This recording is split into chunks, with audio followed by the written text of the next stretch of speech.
Hello fellow kids, and welcome to What is Politics? My name is Daniel, and this is a show where we try to understand politics with the goal of becoming more effective political actors. Today we're going to talk about why the nationalist right, or populist right, seems to be on the rise all over the world right now. People want to know why this is happening, and they also want to know why left-wing populist parties aren't getting the same kind of traction. When it comes to the question of why these parties are on the rise, I think the answer is pretty straightforward. Inequality has been exploding for the past 40 years, and life is just getting more and more unaffordable and more insecure.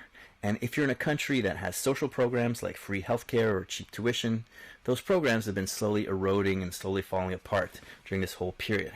And all of this seems to keep happening no matter who gets elected. And this explosion of inequality and unaffordability has kicked up a fat notch since COVID, so that a lot of these scary trends now seem to be accelerating. So the reason that the far right is on the rise is because people have tried out all of the other mainstream parties over the last few decades, and no matter who gets elected, they all keep steering us in the same general direction.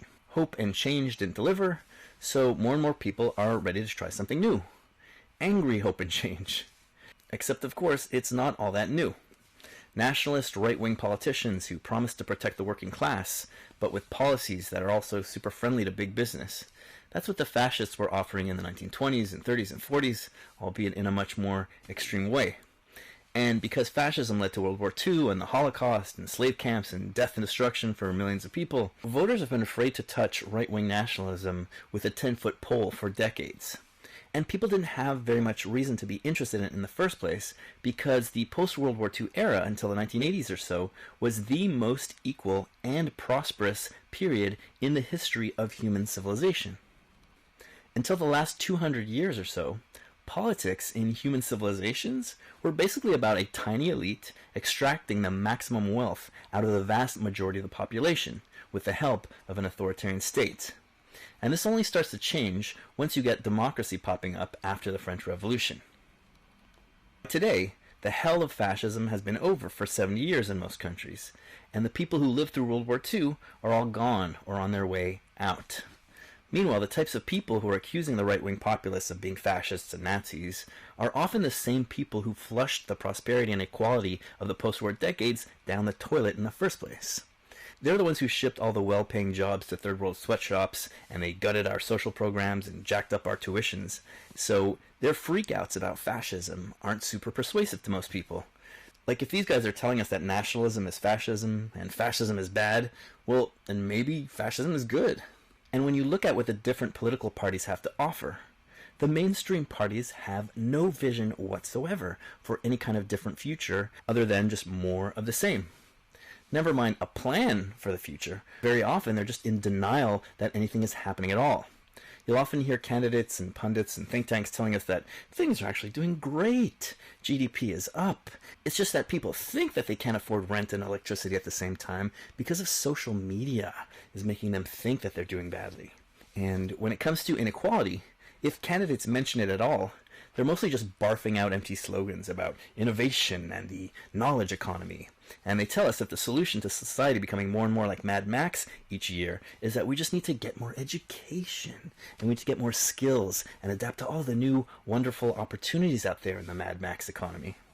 Meanwhile, the tuition fees that you need to pay for those skills cost more and more, and no one is even pretending that they're going to do anything about that. Or else we often hear these people tell us that we just need to focus on growing the pie. That way everyone can be more prosperous. We don't need to think about inequality. We just need to think about more pie. And the way that you grow pies is that you give rich people and entrepreneurs more tax breaks and more incentives and less regulations. You free them from the regulations and the restrictions, and then you stand back and let them innovate all over our faces. In other words, the solution to inequality is just more inequality. When someone tells you that the solution to your problems is to give them all your money and let them do whatever they want, that's not a solution, that's a cult.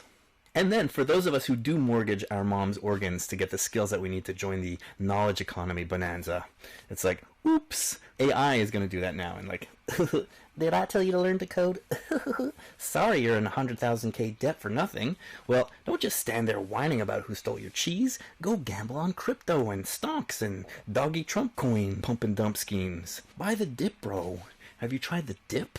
Why don't you just do what all the successful entrepreneurs do? Just use your inheritance to buy real estate and then milk the peasants. Duh. And learning highly sought after tech skills might help some people if AI doesn't make you obsolete first. But everyone knows that a lot of people, maybe most people, are just not cut out for knowledge economy work. And then the subtext of this type of rhetoric about how everyone just has to get with the knowledge economy is that if you're not made for university, then you're just good for being Soylent Green ingredients for the rest of the people who do have what it takes. Like, no one even gives a shit about you enough to pretend to care about you. Also, if you know how economics works, if everyone in your country suddenly did have the ability and the money to get the best quantum computing degrees or the best medical degrees, you just end up with a country where everyone who's flipping burgers and driving Ubers and sweeping floors has a quantum computing degree or a medical degree, because that's how a market works. You only have so many doctor or quantum computing programmer positions available, and you still need people to sweep the floors and flip the burgers. And then when you have 100 million people competing for every doctor or computer programmer position, those jobs, doctor and computer or quantum computer programmer, those jobs become minimum wage jobs. So all of this shit is a big scam. And what the politicians are basically telling us is, vote for me, and the world will look like Gattaca, Squid, Hunger Games, Mad Max in 30 years, but I can promise you the smoothest ride down the commode. Another thing to notice when you read the papers or you listen to political campaign speeches, not only do the mainstream parties have no vision for the future, they also have no explanation for why Western civilization is slowly going down the Mad Max toilet and why it's impossible to afford a place to live anymore in any major city anywhere in the developed world. And explanations for this stuff seem to be scarce all around. Like, you can watch and listen to 1,000 YouTube videos or podcasts on why inequality is growing, or why healthcare is falling apart, and why housing is so unaffordable everywhere at the same time, or why university fees exploded everywhere at the same time. And it's all just like, well, there's too much regulation on building housing, and the population is aging, and people aren't having enough kids, and that's why we can't afford social programs anymore. And it's just too harmful to the economy to tax the rich, and university administration costs are very high, and there's no clear big picture explanation for anything. Is it just a coincidence that all these things are happening at the same time? And is there just nothing we can do about any of this? But you know who does have an explanation for what's happening? The far right. They have an explanation for what's happening, and they have a vision for the future, and they have a solution for our problems. And their vision for the future, or the one at least that they're selling to people, is more security for workers, more manufacturing jobs, a reversal of the massive deindustrialization that you had in the 1990s and 2000s that created this horrible rust belt in the United States and all these OxyContin addicts, and the steady erosion of the social programs in Europe and Canada. And the nationalist parties also have an explanation for why all of this stuff is happening. They have bad guys to blame for it, and it's the globalists, which in right-wing language means the bad billionaires who pushed for all the free trade agreements that destroyed the middle classes in America and are destroying them in Europe and Canada and Australia and New Zealand and all the rich countries. And these globalists don't care about their own people. They only care about profit, and they only care about people in the third world for some reason. And they bring in a lot of immigrants from the third world to lower the wages of the people in their home countries, and to dilute their sense of national solidarity and pride. And the other enemy in this story are the people who are on the side of the globalists, and those are the snotty, elitist, university-indoctrinated liberals who prioritize foreigners and immigrants over Americans or whatever country you're in, because these liberals love feeling they're morally superior to you, and they hate working-class people, especially white ones. And these woke cancel culture zealots want to get you fired for your job and banned from social media or even debanked for having the wrong opinions or for asking the wrong questions about any number of things like COVID vaccine or trans women in sports or immigration. And in the nationalist universe, this is what's called the left. And the job of the so-called left is to make you feel guilty for being American or British or Hungarian or for being white or for being a man, so that you don't resist all of the social control that these globalists are imposing on you and sending your jobs away and bringing in immigrants to lower your wages and to raise your rents and to turn you into a loser who can't afford rent, never mind to raise a family. And sometimes the bad billionaires and the university and corporate HR cancel freaks are called socialists. And in this vocabulary, socialism is this boogeyman where the bad billionaires and the cancel creeps force middle class and poor people to pay all the taxes, and the government imposes all these regulations on small businesses to prevent them from being competitive with the big guys. So socialism in this world is a way for the big guys to suck at the teat of the government and prevent small guys from coming up and competing with them.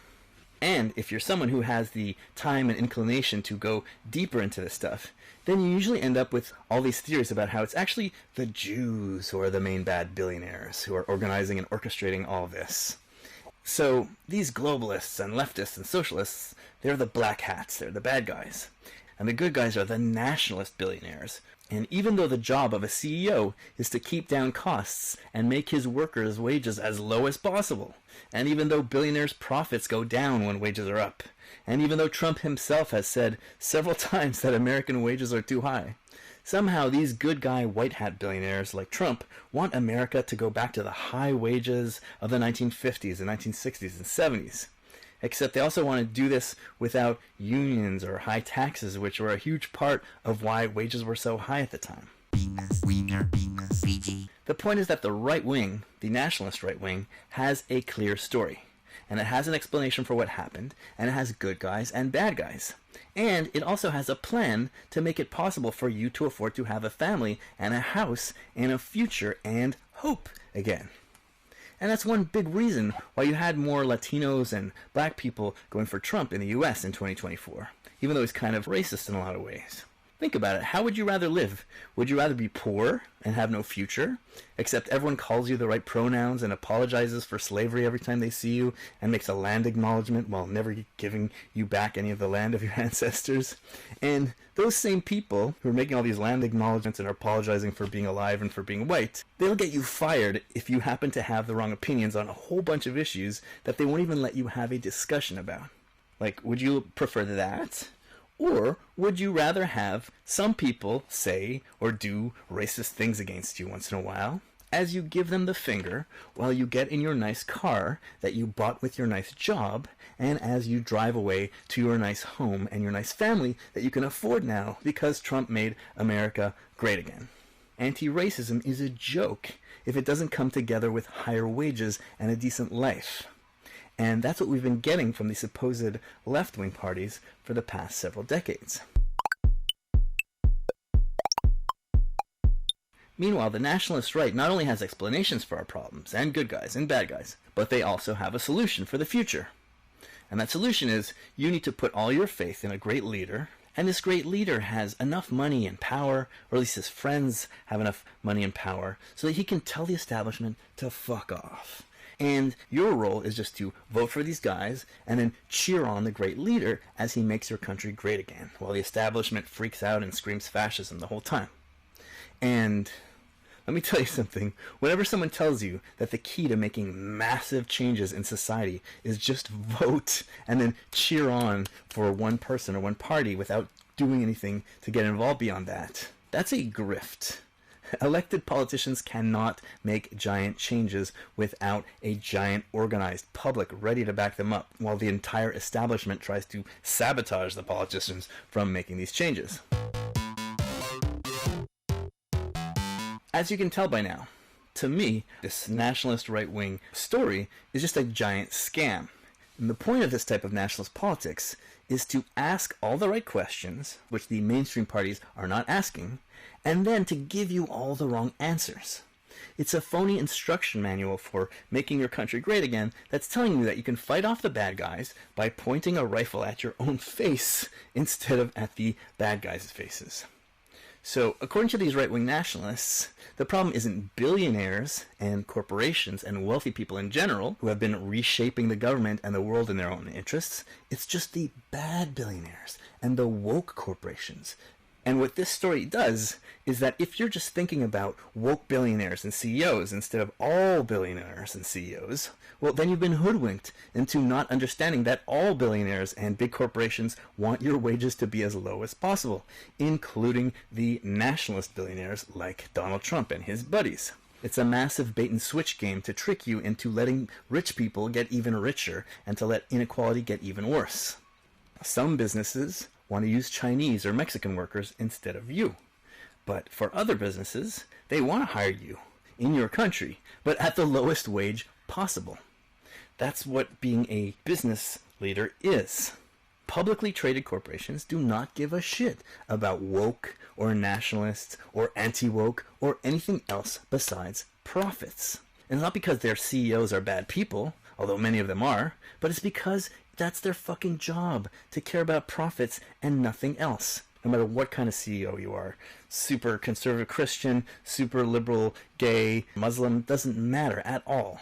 That's why 5 seconds after Donald Trump got reelected, the CEOs that were woke yesterday, like Zuckerberg or Bezos, they turned around, put on gold necklaces and sweatpants for some reasons, and they came to bro out with the Big D, and they started smoking on his Jimmy Dean sausage, and praised him and gave money to his inauguration and all that.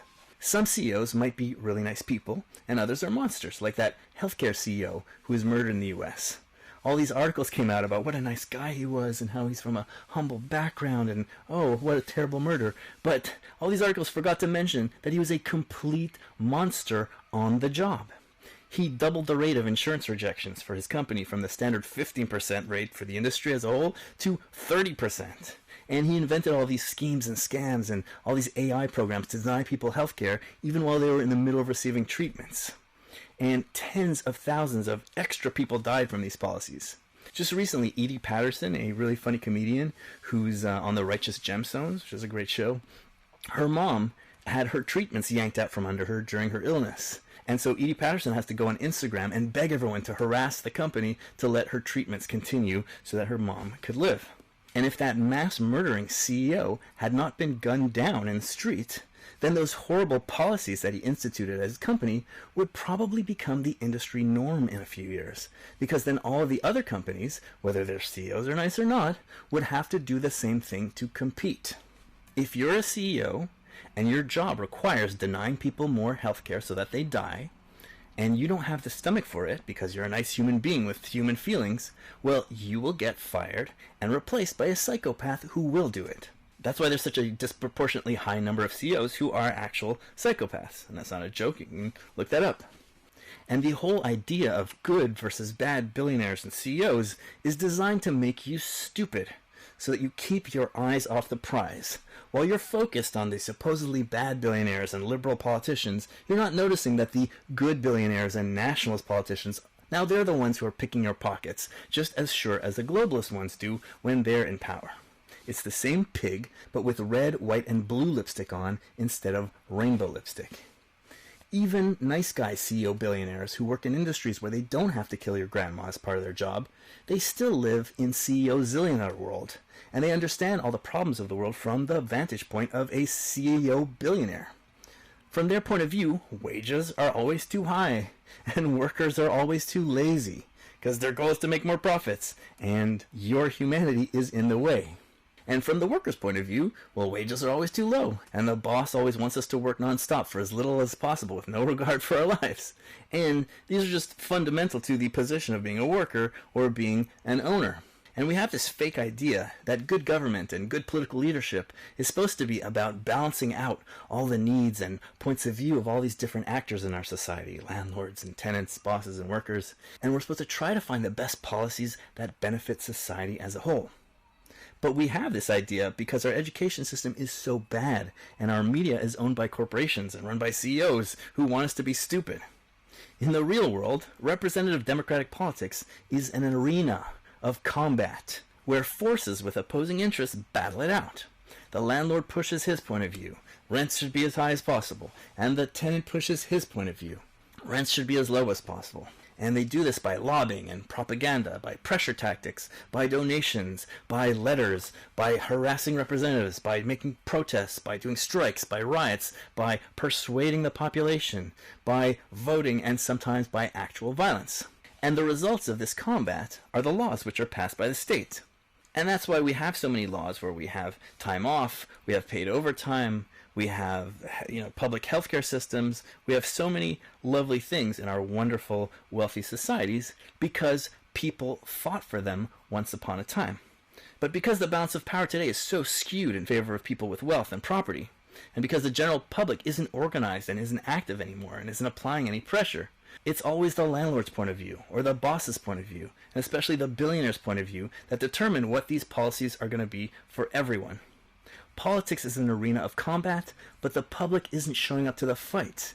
And so the corporations and CEOs are just winning by default. And the only reason that politicians aren't destroying our civilization faster is that politicians are afraid to cut a lot of these things, are afraid to make things worse too fast, because people will flip out and then vote them out of office. So it kind of just always happens slowly and in a way that's confusing, so you don't really see what's happening. All this stuff is just the ABCs of politics and of economics. But because our education system is so bad, and because the CEO-controlled media is so bad, we're in a position where we're so ignorant and confused that large numbers of people are able to be convinced that there's some kind of difference between woke globalist CEOs and patriotic nationalist CEOs. Another thing we don't learn is that ever since nationalism emerged in the 1800s, it has always been used as a scam by wealthier people to trick poor people into supporting policies that benefit the rich people. In the 1800s, it was the era of the Industrial Revolution, where governments and wealthy business owners were tossing independent farmers and tradesmen out into the slums so that you and your 4-year-old kids could work in the factories and mines 15 hours a day for starvation wages. And as people started organizing labor unions and socialist parties to fight this stuff, the business class learned that they could use nationalism to deflect and confuse all the anger away from themselves and onto other people. And at that time, those other people were Jews and poor foreigners. And the nationalists would tell the farmers and workers, we're all in the same boat. Us good Christian nationalist billionaires and nobility and business owners, and you good Christian workers and farmers and tradesmen, we want what's best for you. But those awful alien labor unions and socialists and Jews and foreigners, they're turning our society upside down. And it's the greedy Jewish billionaires and foreign billionaires that are throwing you out of your factories, not us nice Christian billionaires. And we'll protect you from those bad guys. And today, those foreigners are Mexicans or Syrians or dark-skinned refugees from around the Third World. But back then, the foreigners were the French, or the English, or the Irish, or Scots, or Germans, or Slovaks, whatever the neighboring country was, all the poor white people. Because it doesn't matter who the enemy is, or what color or religion they are, as long as that enemy isn't inequality, or the fact that rich people have too much power and that they're using it for themselves at your expense. And all this nationalism crap is a huge part of why World War I happened. People had been getting whipped up with these nationalist ideas for several decades, and their governments were able to use that mindset to suck the publics in the various countries of Europe into an idiotic war over nothing. And it ended up causing millions of deaths and slaughter for no reason. And then again in the 1920s and 1930s, with the Great Depression, we were in a situation that was a little bit like today, except it was much worse at that time. People were angry at the failures of the world economic system and of their political systems, and they were joining labor unions and socialist parties, and a lot of people were worried about some of the failures of socialism and socialist parties in Russia and the authoritarianism there, and they were afraid of those kind of forces taking over the democratic countries. And again, the nationalists said, well, it's the foreigners and the Jewish billionaires and the foreign and Jewish labor organizers and communists causing all of this, not the good German zillionaires. And German zillionaires and bosses and workers and tenants and farmers, we're all just one happy family. Don't think about how when your wages go up, my profit goes down, or when your rent goes up, my profit goes up. All we need to do is just drive out all the foreign influences and make Germany great again. And in order to do this, we need to get rid of all this stupid, evil democracy. Democracy, which in the real world is the only tool that workers and farmers and ordinary people have that they can use to unite and become powerful enough to fight the power and the wealth of the billionaires. That's why the billionaires and the fascists and the nationalists hate democracy and always have. Now, there's a popular expression about history that comes from Karl Marx. He said that great historical figures and events will appear in history twice. The first time as tragedy, and then as farce. Well, the first time the populist right wing came to power, it was World War and Holocaust and huge tragedy. But at the same time, Hitler and Mussolini came from working class and lower middle class backgrounds. They were both war veterans and had lived through the brutalities of World War I. So they had some connection to the greater public. Now, their nationalism unleashed horrors on the world, but it was an attempt to transform society in radical ways that they thought would end the problems and the economic and political chaos of the early 20th century.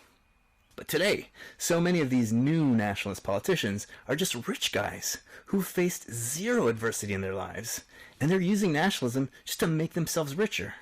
They're tapping into the anti-elite politics, but they are themselves the elites. And their politics are just angry baby politics. These are adult rich kids who are angry because they grew up getting everything they wanted as kids, but as adults, they're not getting everything they want anymore. They have to pay taxes, they have to obey regulations, and they have restrictions on how much they can exploit their employees. Trump had the richest man in the whole world, Elon Musk, sniffing around trying to cut out waste in the American government. Now, Musk was drooling to cut Social Security pension checks for old people. And 40% of old people in the U.S. depend on these checks to live. And he was talking about Social Security as a Ponzi scheme and we should just get rid of it. But Social Security is just too popular to cut it. So instead, Musk cut a bunch of funding and jobs from the agency that administers and distributes these Social Security checks. So now it's just going to be a lot harder for old people to get their checks or to get help with them if they have a problem. So he's going to reduce the number of people that are getting these checks without actually reducing the amount of the checks. Meanwhile, the big policy that Trump will most likely be able to pass, because the entire business class has a giant boner about it, is this giant tax cut. And this tax cut is going to cost more than the Iraq War. And it's going to blow an enormous hole in the budget and annual deficit. So these two zillionaires are basically trying to do an Iraq war against your grandma and your grandpa. And they're going to put the country into massive debt. Also, they can steal food out of your grandma's mouth and shove it down their own grubby little chocolate-smeared pie holes. These people who are so fucking rich that if you hacked into their bank accounts and their stock portfolios and you erased 90% of their wealth, they wouldn't even notice it for the rest of their lives because it wouldn't even affect their lifestyles in the least because no human being could possibly use that much money or even know that they have that much money. And this insane tax cut has two giant benefits for the rich. Number one is obvious. Rich people will pay less taxes. But the number two is that in the future, if someone like Bernie or AOC gets elected and they want to do something like make a taxpayer-funded healthcare program, then all of the corporate-funded Republicans and Democrats and the CEO-controlled media, they'll all say, "Oh no, we can't do that. We have an enormous budget deficit and national debt that we have to pay off. And we have to use every penny of our taxes to pay off the debt, not to do anything good for anybody. Sorry, learn to code. Pull yourself up by the bootstraps. Get an inheritance." And that's one reason that whenever Republicans get elected in the United States, they always massively increase the debt and deficit with Iraq wars and tax cuts and Afghanistan wars and all sorts of totally fiscally idiotic policies. Their reputation for being fiscally responsible debt hawks is entirely a fake news propaganda festival which is kept alive by the CEO-controlled media. In reality, these supposedly conservative politicians, they only worry about deficits and debts when elected officials want to spend money on anything that benefits you. When it comes to rich people enriching themselves, they love deficits. Instead of cutting massive waste, fraud, and abuse from the military budget, where defense contractors will bill $1,000 for a toilet seat, they're going to add $150 billion to the military budget. And the reason that the military budget never gets cut is that the military in the U.S. is taxpayers paying taxes, goes to the Pentagon. The Pentagon does all of this scientific research at your expense, and then they give it away to all these corporations. So the Pentagon is a giant teat that the corporations are milking at. That's the big secret of why the Pentagon budget never goes down, because every super mega rich person in America is making money from this waste. Or look at Trump's tariff policies. There's been a lot of discussion about how every aspect of the tariff seems to be completely insane. Like, why is he imposing tariffs on an island with only penguins on it? Or why isn't he phasing in the tariffs gradually so that American industries have time to adapt to them? And why are these tariffs just like based on random nonsense? And everyone is like, oh, he's acting so crazy. What's he trying to do? Is this a genius master negotiating plan? Or is he just a complete drooling imbecile? And I think both of these things are true. It's an idiotic, incompetent plan to scare the world into negotiating better deals for the US. But The tariffs and the strategy and the incompetence of it make a lot more sense if you think about class and about who Trump is and how people like him and his class see the world. Trump is a CEO and a zillionaire. CEOs and zillionaires don't want to pay taxes.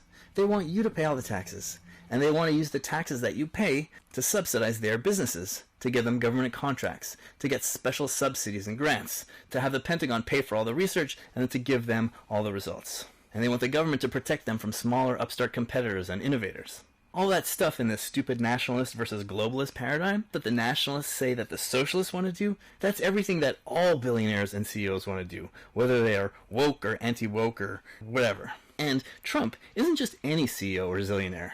He is a born rich kid, and he never had to work for anyone else a day in his life. So Trump's plan is to return the U.S. economy to the types of tax systems and structures that you had in civilizations all over the world before democracy started forcing rich people to pay into the system. And I'm not just making this up. Trump has said himself that America was much better in the McKinley Era, when most taxes were paid through tariffs instead of income taxes. And he's also straight up said several times that he'd love to just get rid of the income tax entirely and replace it with tariffs. And tariffs are like sales taxes. They're taxes added onto the price of imported goods. So, like sales tax, the poorer you are, the bigger percent of your income you pay. Because poor people spend all their money every month on staying alive, and rich people save huge chunks of their money. And when they spend it, they use most of it to buy assets and stonks and things where you don't have to pay sales tax. What this means is that it will be the poor and middle class people who pay most of the taxes. And also this McKinley era that he's always talking about, that he wants to bring the country back to, it did have a lot of manufacturing jobs, but those were not the well-paying manufacturing jobs in the 1950s, where a man with a high school diploma could go work at a factory and raise a family on one income while a mom stayed at home with the kids. No. The McKinley era manufacturing jobs were horrible starvation wage jobs, where you and your kids worked 15 hours a day with no rights, and very little pay. And if you went on strike, then the police or the private police would come and shoot you. This was the Gilded Age of zillionaires, the Carnegies and the Rockefellers. And they were building company towns to put manufacturing workers into virtual slavery. And the rich had everything and everyone else had nothing. And this is where we've been going back to in slow motion for the past 40 years. But Trump is a greedy boy. He's a rich kid who's used to getting what he wants. And like Francis in Pee-wee's Big Adventure, what he wants is your bike and your car and your house, and your money, and your wife, and he wants his Hassenpfeffer, and he wants it right now. I see a lot of people like this in my work.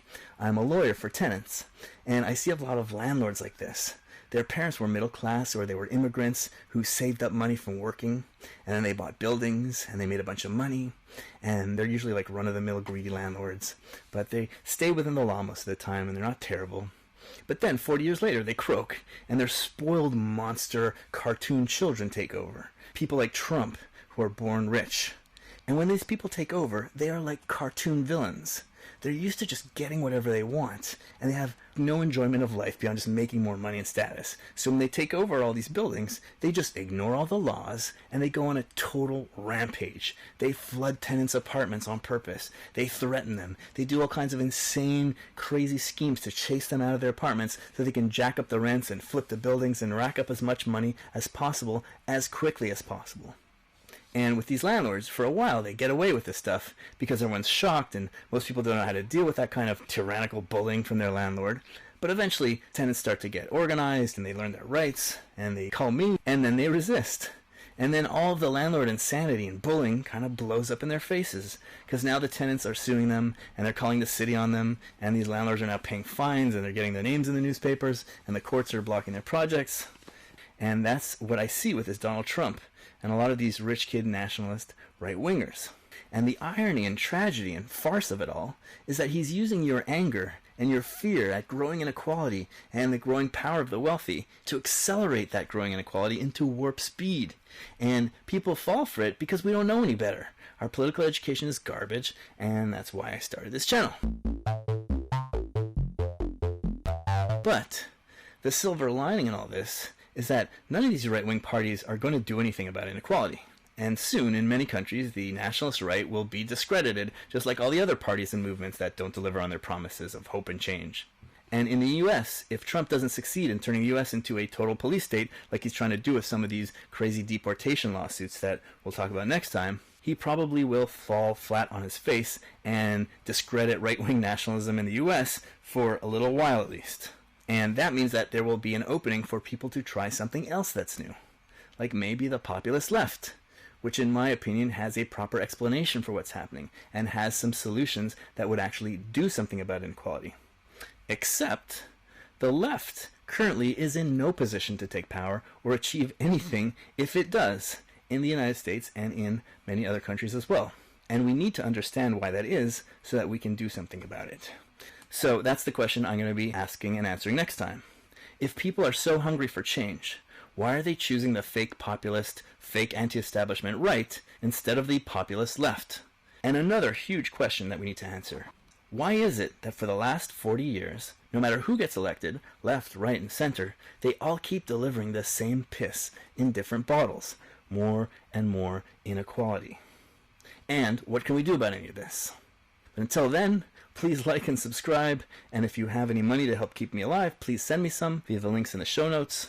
I don't monetize my channel for a whole bunch of reasons, so I really do rely on you to survive, and I am a lawyer, but I work part-time so that I can do this, and I also do the kind of law that brings in the least possible money.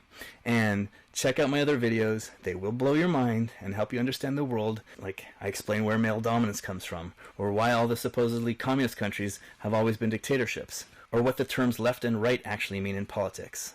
And right now I'm in the middle of a massive series on aspects of the history of the Israel-Palestine conflict, which no one on either side wants us to know about. So have some fun with that, learn some stuff, send me some money, and until next time, see ya!